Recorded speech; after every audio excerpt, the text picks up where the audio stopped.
Hey, it's Matt Pinfield. This is KLOS New and Approved.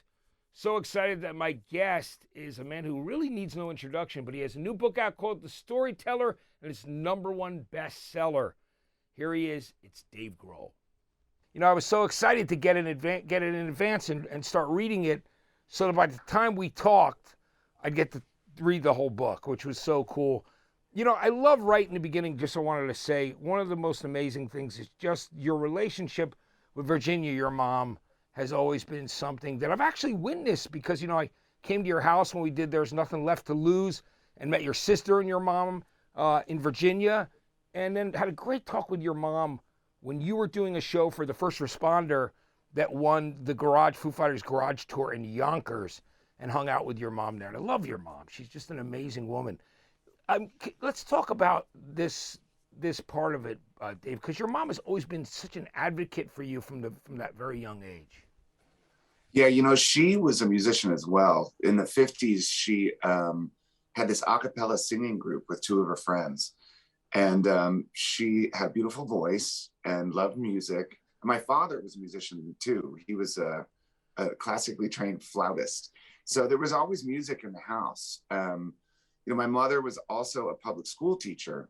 And so, by the time I was like 9 or 10 years old, my interest in music just kind of blossomed into this obsession where any song I heard on the radio, I wanted to kind of like decode it. I wanted to figure out all the different layers of instrumentation. And I was really into melody and harmony and the composition and arrangement, things like that. So as that was happening, like my schoolwork was just totally like falling away. I was a terrible, terrible student. And I think because my mother was a school teacher, she understood the mind of a child a little bit better than most people do. And she realized that, I had this determination or this drive or this passion for music. And she facilitated that because she realized like no two kids learn the same. Sometimes it's not the kid that fails the school, it's the school that fails the kid. She saw my interest in life just kind of turning in this other direction. So she really supported me in becoming myself and becoming a musician. And we were always friends. Like she's really cool. I mean, you met her. So Yeah. she's a really easy hang, and she's a brilliant woman, and she's very kind and generous and altruistic and creative.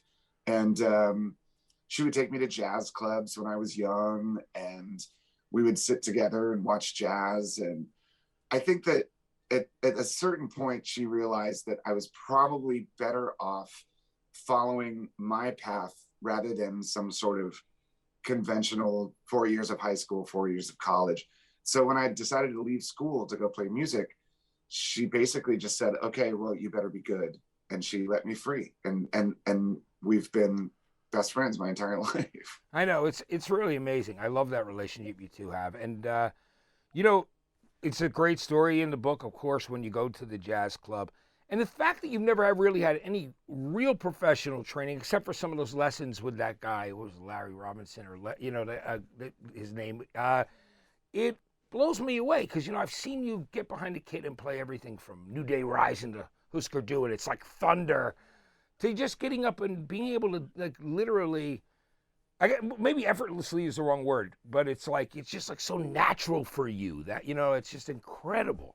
The way Well, it was weird. I mean, when I was young, because I can't read music still, I see it kind of like in shapes in my head, and that's my version of transcription. Like that's my version of sheet music. I see it almost like little Legos in my head.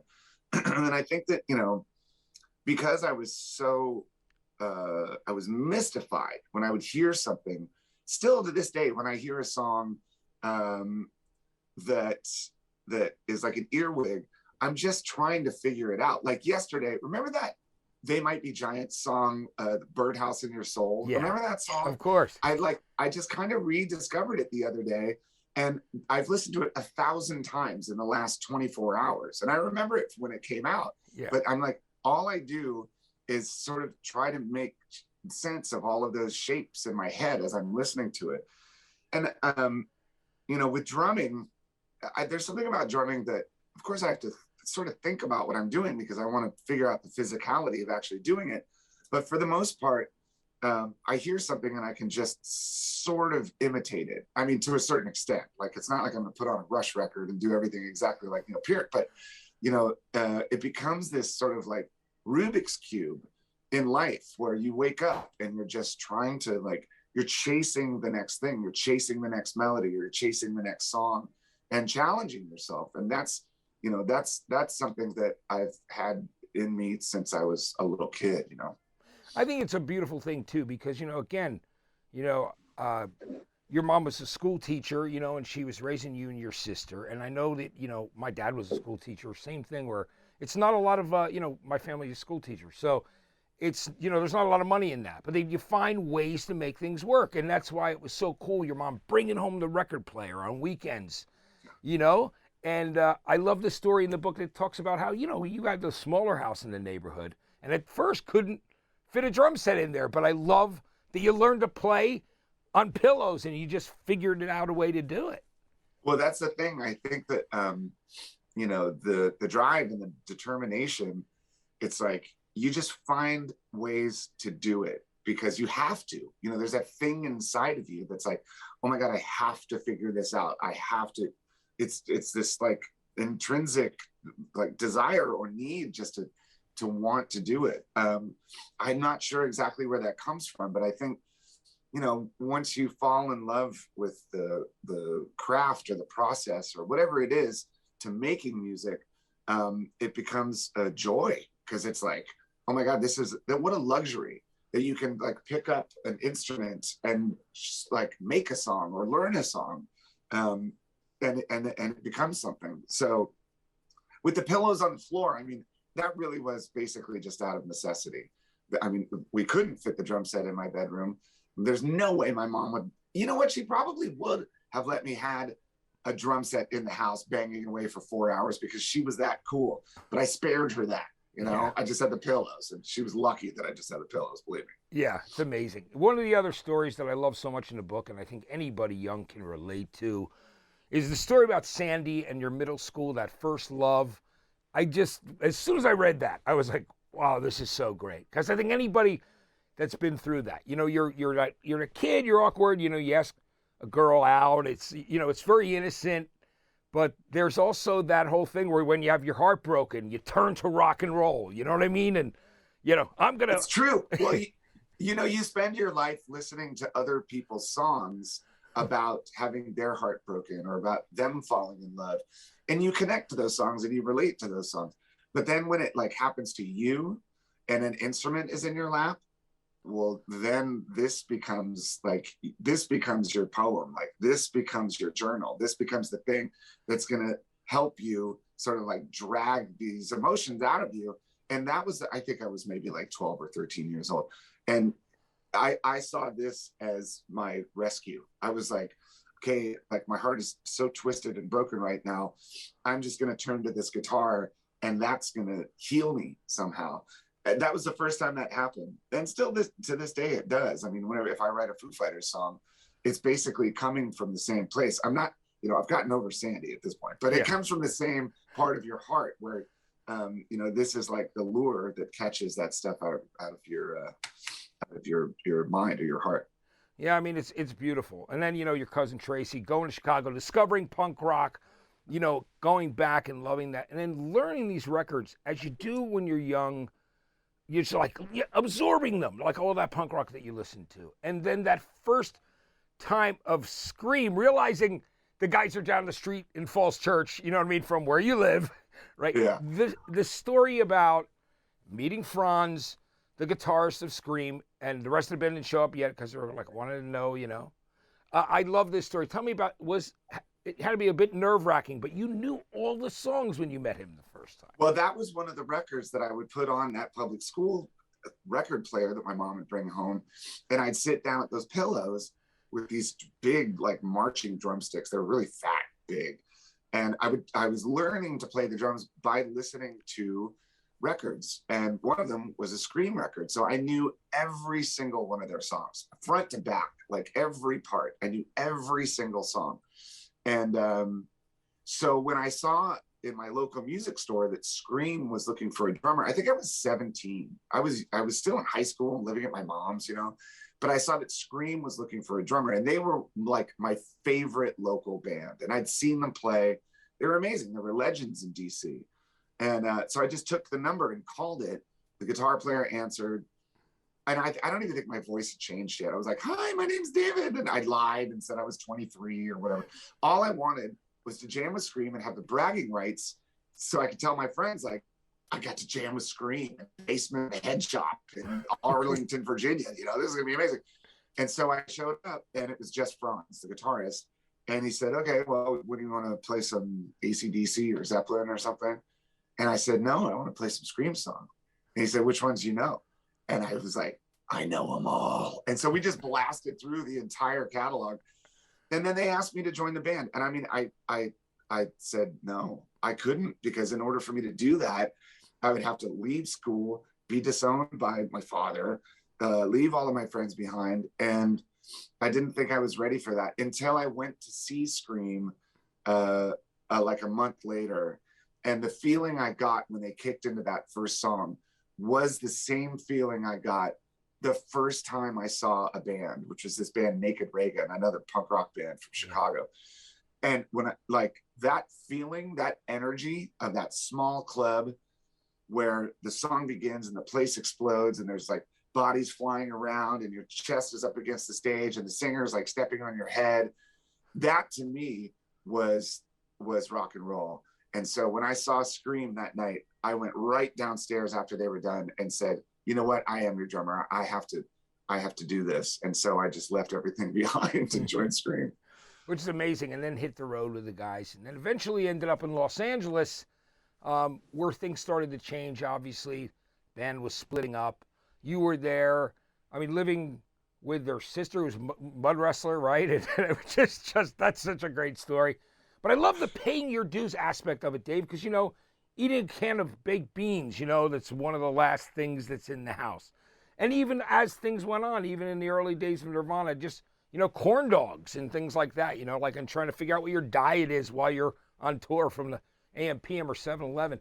I mean, but you loved rock and roll so much, you were ready to do it. You threw down and said, I'm in. I'm going to go for it. Well, that was the thing, is that the music helped you forgive all of the other shortcomings. You know, it's like, I mean, first of all, I didn't care that I was living off of corn dogs. Like, I like corn dogs, that's fine. You know, I wasn't expecting filet mignon. It was like, all right, this is how it is. And even like on your hungriest day or your darkest day, or like your most like brutal exhaustion, it was the music that helped you survive, you know. And I would go to sleep on this little couch in Kurt's apartment every night with my ears ringing from the rehearsal we just came back from in this barn where we were like writing and rehearsing all of our songs.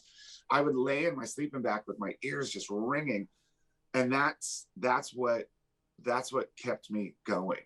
And it's always been what's kept me going. Like, just the knowing that at the end of the day, there's music, and that was its own reward. Like that was enough. That was your food, you know. That's the thing that kept your spirit alive. You know, if you didn't have that love of music, you would like run home screaming with your tail between your legs. But you know, when you're in a group and it sounds good and it feels good, you stay there because you love it. And that was the thing when you moved up there to Seattle. You and Kurt in that small back split up apartment in the house. You know what I mean? It was squalor, right? It was, you know, it was a, and I love this story too about Dinky, right? Dinky, talk to me about that. Because, you know, it's like, again, it shows your love for rock and roll, because you put up with things if you love rock and roll that other people could never handle. They don't realize how much goes into it. Tell me about Dinky. There was a turtle, right? Kurt Cobain's pet turtle. Okay, Kurt loved turtles. Yeah. And so he had, I don't know if it was one or two turtles, but he had this one turtle in this weird little terrarium thing that was at the edge of the couch where I slept. And like every night, this turtle was just like banging its head against the glass. It was just like all night long, this thing. Yeah. And it's, you know, my ears were ringing and Yeah. this thing is bad.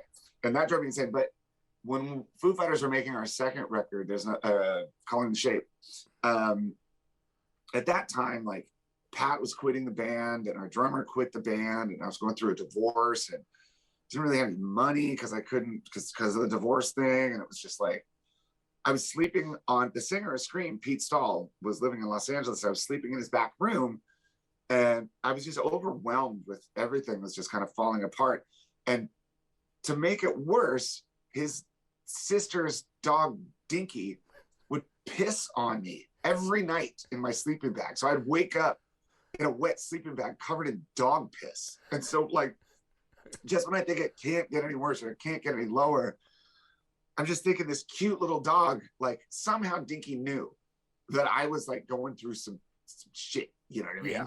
And would just come and piss on me every night. But you know, whatever. You take a shower and you go to the studio, you're fine. Yeah, it's amazing. You know, it's when you look back at it, you know, you joke around, and I know we've talked about it before. It's when you made the first Foos demos, which were so great, which became the album. I remember Amy Finnerty saying to me, "You got to hear this," and you know, me and her sitting in her office and listening, and hearing this is a call come on and go, "Whoa!"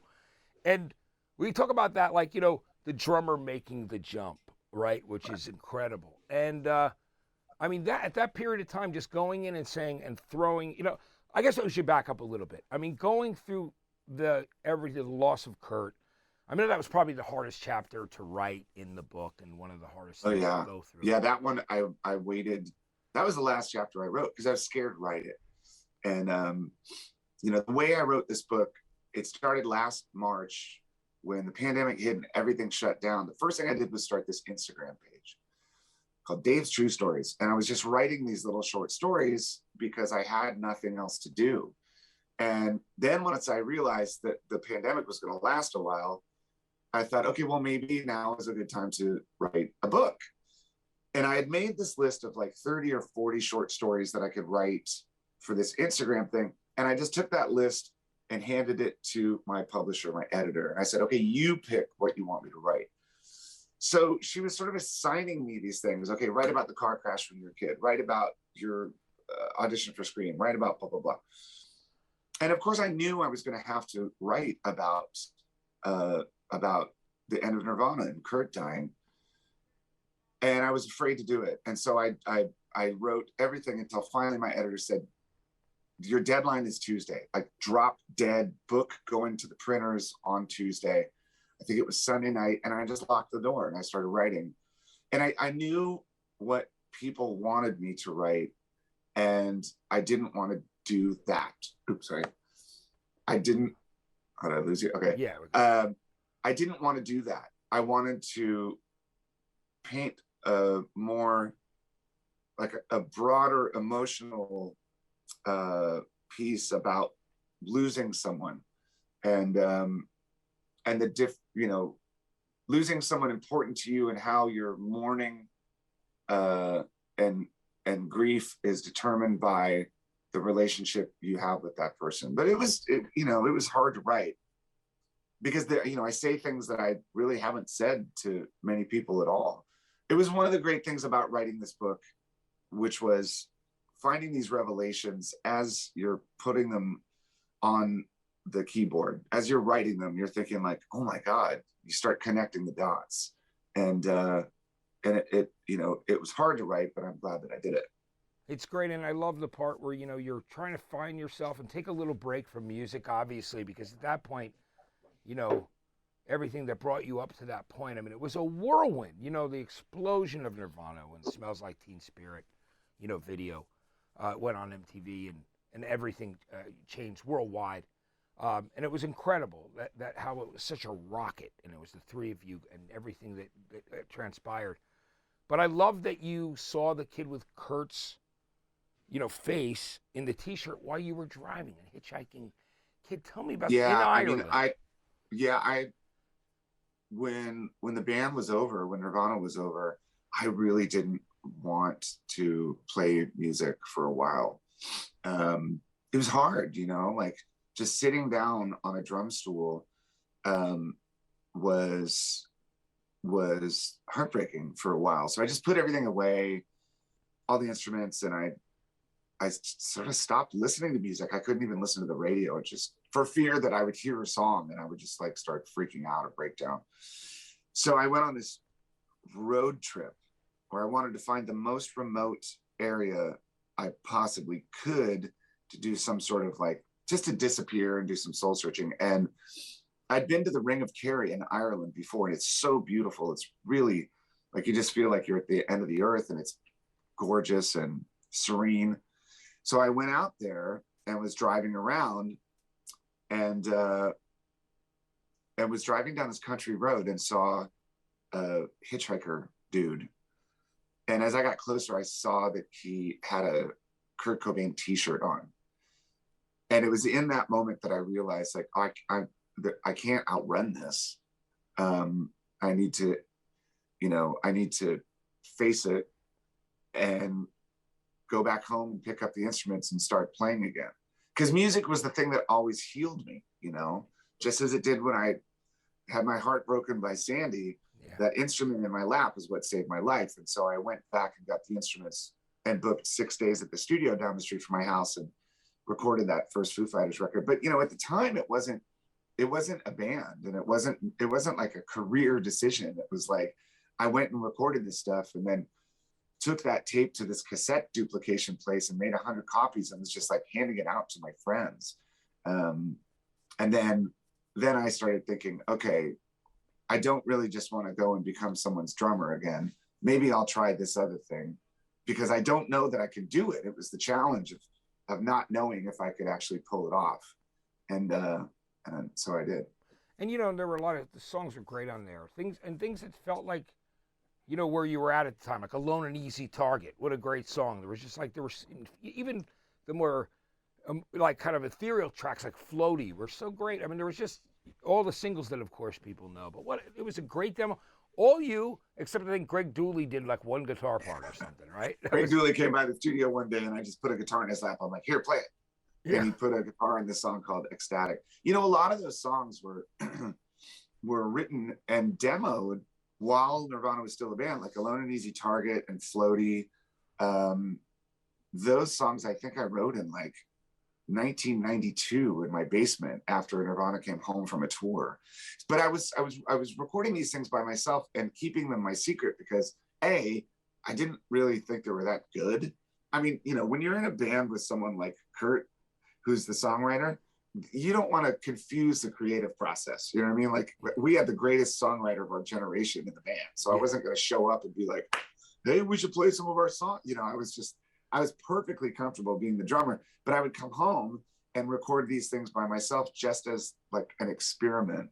And then after Nirvana was over, I just kind of like cherry picked my favorite 15 songs that I had come up with and went in and did those. Yeah, and they sounded unbelievable. I mean, it was so great. And you talk about the other things that happened in our lives, adversities, like what you were going through as you were making The Color and the Shape, which is just, one of the greatest albums. And so many of those songs still resonate with people in such a big way. They're great. And that came out of that period of time. But that's when, if you watch the, documentary Back and Forth, where Nate in the band says, when I heard My Hero, I knew we're really doing this. Like this is real now.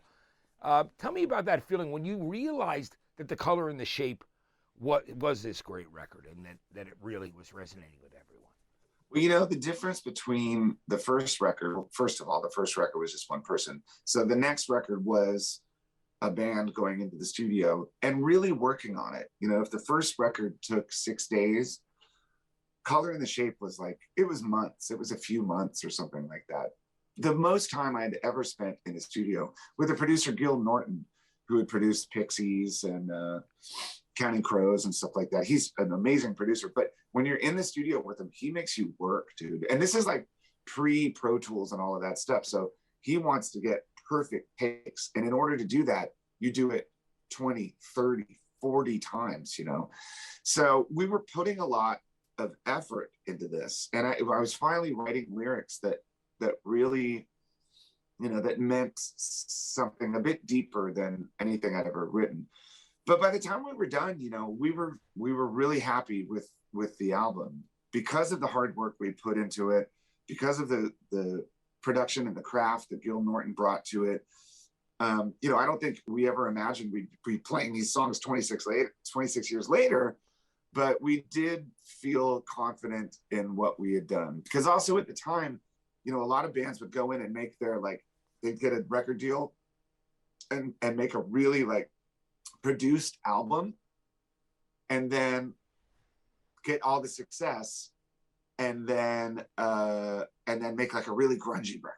Yeah. And we kind of did the opposite. You know, we Yeah. had our like sort of garage record, and then we're like, oh no, now it's time to make like a Boston record. You know what I mean? Like, let's get in there and make it like a, you know, a really concise rock record. So we were very proud of it. It's amazing. And then comes your brother, your little brother, your best friend, Taylor Hawkins, joins the band. It's just amazing. Watching your relationship through the years has just been a beautiful thing. I mean, I love it. It's so evident when you guys tour together, play live. Then, of course, you end up going and back to your mom's house and recording in the basement in the studio there and doing There's Nothing Left to Lose, which some great songs on it as well. I want to talk to me about that. When you just knew, Dave. I mean, you talk about it in the book too, but when you Taylor was that guy. I mean, oh my God, the first time we met, I mean, I'm telling you, we were like at some radio show backstage, and he came up, you know, with a beer in his hand. He's like, "Hey man, what's up? I'm Taylor. I play with Alanis Morissette. Dude, I love your record. It's so cool." Blah blah blah. And he was such a spaz. I felt like, oh wow, you're either my twin or my, you know, spirit animal, or, you know, my best friend. Like in the first 10 seconds of meeting him, and of course I'd seen him play the drums, and I thought he was an amazing drummer. And then when it was time to look for a drummer, I mean, I kind of wished that he would do it, but I didn't imagine he would leave Alanis Morissette, because at the time she was the biggest artist in the world. So so when I called him and said, "Hey, I'm looking for a drummer," he said, "You know, I'm your guy." And I think it had more to do with our personal relationship than anything musical. And to be honest, it still does. I mean, our musical relationship, the foundation of that is our friendship. And that's why when we jump up on stage and play, we're so connected, because we're like best friends, and it's great. it is. I mean, it's amazing. I just couldn't see two guys that just he's like the brother you never had. Like, I know, you know, and Jimmy, of course, we'll talk about in a minute. But you know, Yeah. what I loved about the book, getting even deeper to stuff that you had already, you know, back and forth, was a really great documentary. I love that doc. It's you know, it's a favorite of my family's. It's one of my daughter's favorite documentaries. She's watched it a bunch of times. You know, it's just so great. But I love that. I mean, you've been really always open, and I love that, Dave, about the growing pains of the things and the changes and the starts and stops in the band. You know, where you had all, you know, Pat coming in and leaving and then coming back, and, you know, different Chris Shiflett coming in, and, you know, and now it's just been this incredible band, this unit, and these friends, and it's a gang. You know what I mean? Talk to me about that. When you just, that was a feeling that you knew it was the right crew. It finally Well, was. you know, with the first record, we put the band together. We went and hit the road and toured hard for like a year and a half. And then we kind of looked at each other and said, "Okay, you want to do it again?" And we're like, "Yeah, let's do it again."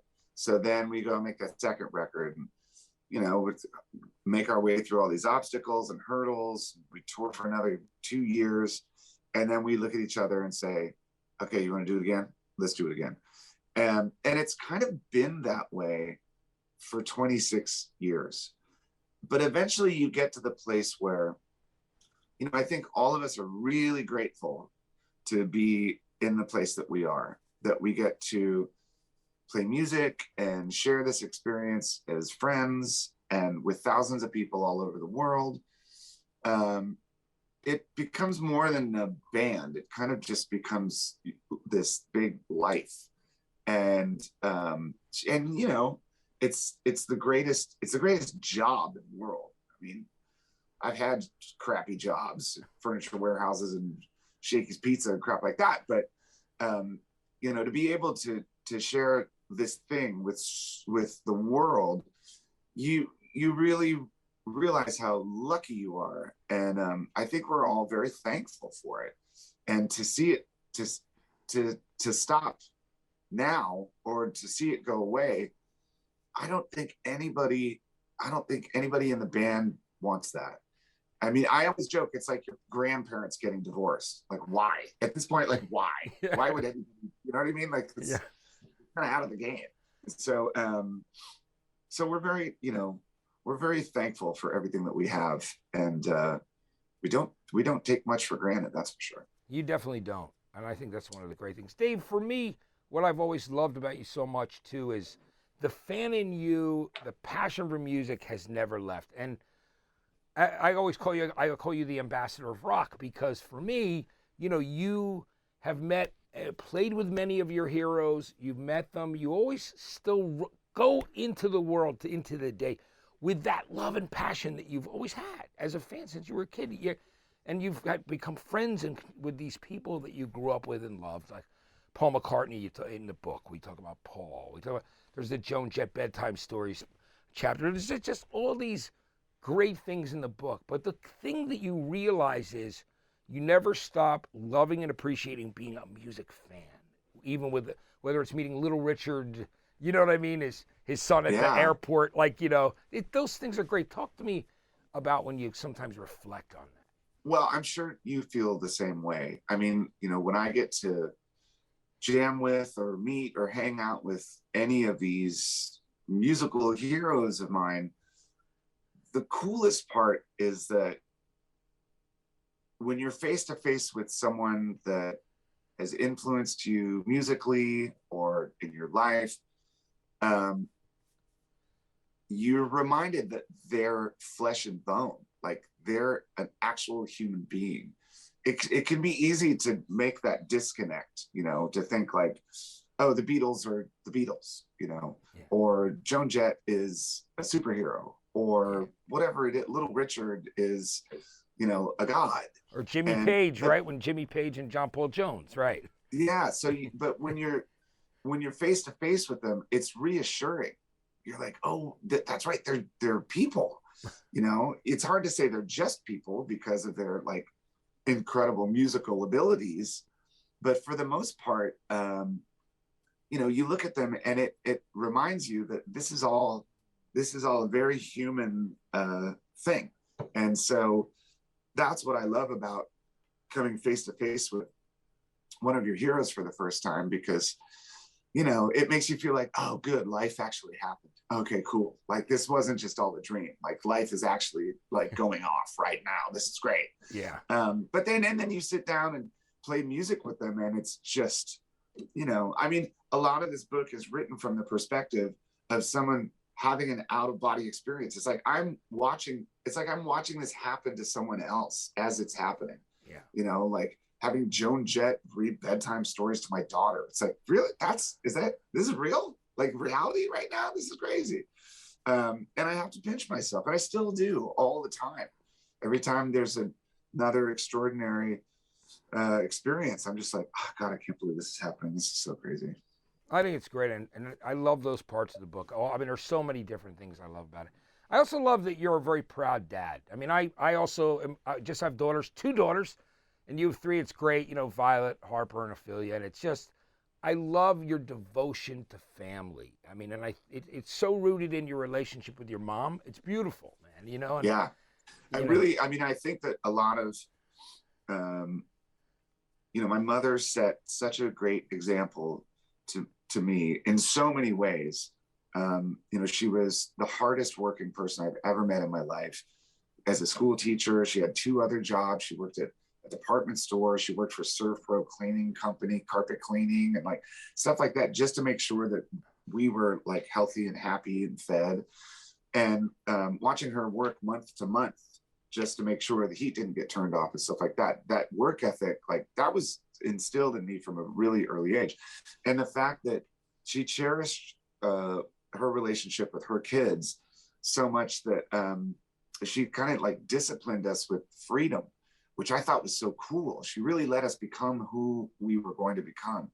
And so now as a dad, it's like I look at my daughters and they're so cool, like Violet, she's 15. She's the most brilliant musician this family has ever known. And I'm watching her become herself. And Harper, my 12-year-old, she's an artist, and her paintings are like, they're like museum worthy, beautiful paintings. And she's becoming herself. And I'm watching them like discover music. Violet's like, on one hand, she loves X and the Misfits and Minor Threat, but then she's also obsessed with Joni Mitchell. So she's like a punk rock Joni Mitchell. And I'm just like, that is so amazing. And then Harper's like listening to Kate Bush and Fleetwood Mac. And I'm like watching them discover themselves through music. And it's so cool, And then Ophelia is 7 years old and she's just bananas, whatever. But I mean, like really watching it all happen, it reminds me of being a kid. It's like I get to experience all these things all over again, but this time as a parent, and it's really cool. I think it's absolutely beautiful. And I love that at the end of the book, you talk about, you wish that your dad, and of course, Jimmy, who I met, years ago. Jimmy was such a cool guy and a big brother, friend to you. Met him in D.C. Remember? Yeah, I'm talking about a long time ago. And also, of course, Curt. You talk about that towards the end of the book. You wish they had been there to circle with you and come through all this. But I think, it's a beautiful book, Dave. I just wanted to let you know, the book is fantastic, man. It really Thanks, is. Matt. That means a lot coming from you, man. Like, if there's anybody that I actually listen to their opinion, I think it's you. Thank you I appreciate it, Dave. Thank you, man. The book really, it touched my heart and made me laugh and made me it hit me emotionally in so many different ways. So I just want to tell you how much I love the book. I really do. Brother, it's so good to see you, man. It is great to see you. And also, thank you so much. It was so kind of you to thank me at the VMAs. That was... I mean, listen, that to us was the craziest experience because, I mean, I don't think we've been to MTV. It'd been a long time. You know, I mean, we walked in there. I felt like Crosby, Stills, and Nash in that place. Like it was, I don't know if anybody knew who we were, but it was, it was wonderful to be, appreciated by the MTV people. But when you're there in that MTV world, I mean, it's all the faces of our friends that got us to this place that you're just thinking like, man, what about Matt? What about Amy? What about Kurt Loder? Like you're thinking about all these different people. Like we wouldn't be here if it weren't for you guys. So we had to give a shout out. Yeah, that was really kind. Thank you. It meant the world.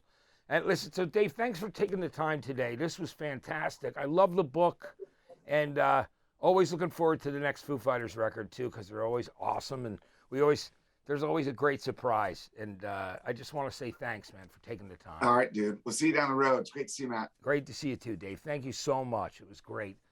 All Dave right, Grohl, I love him, man. So great. The book is called The Storyteller. If you don't own it yet, you absolutely should. I mean, it's a New York Times #1 bestseller for a reason, because it's an absolutely brilliant book. And if you love rock and roll has touched you in any way, you need to read the book. Okay, I'm Matt Pinfield. Thanks for watching.